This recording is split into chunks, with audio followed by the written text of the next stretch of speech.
Hi everybody, and welcome back to Be Like Christ. Today we're going to talk about the things that Jesus marveled at.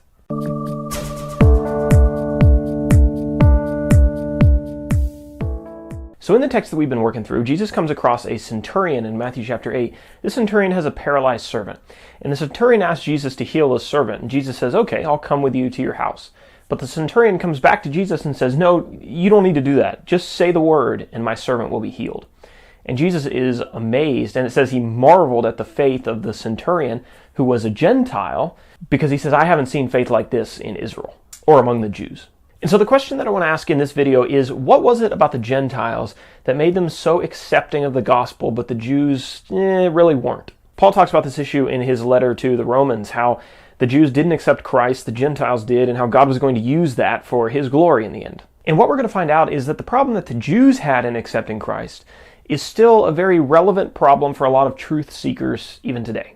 The Jews really struggled to accept Jesus because they were buried under years and years of tradition. They had been told that Jesus was going to show up and that he was going to look a particular way. And so when Jesus finally showed up, they had to examine the evidence for themselves. They looked at Jesus and then back at their traditions, and then at Jesus and then back at their traditions, and they weren't exactly the same. The Jews had long wanted this great conquering king, and yet Jesus was a sacrificial servant. And I'm sure this was really an internal struggle for a lot of Jews. They would wake up and listen to Jesus one day and accept what he said. It made a lot of sense. And then they would wake up the next day with an internal struggle that they were kind of butting up against the way that they had always been taught.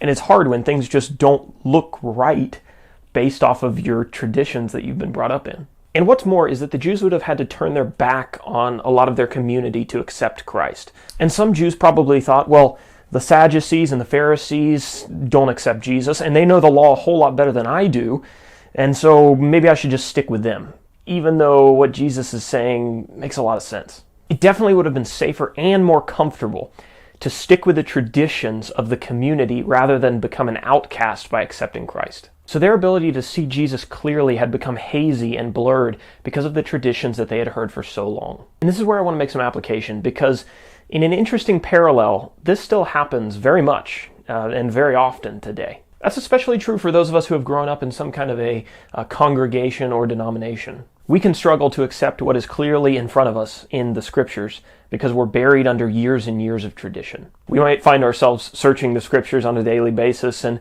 examining those and the truth that we find there, and then comparing those back with our traditions or the way that things are typically done in our church, and saying, I don't know if that matches up very well, and looking back at the scriptures and back at our traditions. And this can really cause an internal struggle within a lot of people because things just don't look right. And what's more is that in order to side with the scriptures, it might mean that we have to turn our back on our teachers or preachers or pastors or priests in our past and head in a different direction. And sometimes people might get mad at us because we left the traditions and start labeling us legalists or liberals or any number of labels. And there's probably even a lot of people in your congregation or denomination who will come up to you and say, look, there's a lot of people in this church that know the scriptures a lot better than you do. Why don't you just stick with them? And granted, it would be a lot more comfortable and safer to stick with the traditions rather than risk becoming an outcast.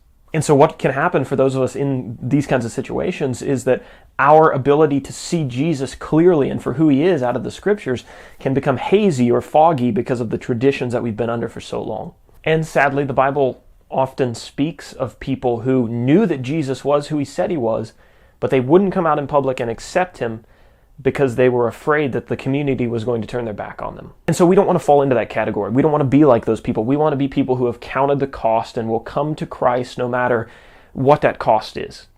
And we're willing to sacrifice anything to see Christ, his church, and the doctrines of the church clearly and without any haze of tradition in front of our eyes. Hi everybody, and thanks for watching the channel. We are almost at 1,000 subscribers. So if you haven't subscribed already, hit that subscribe button down there. Leave a comment down below. Let me know if you're in a situation like this. And I hope that this video has given you some courage to step out and to take the courage that is needed to accept the truth.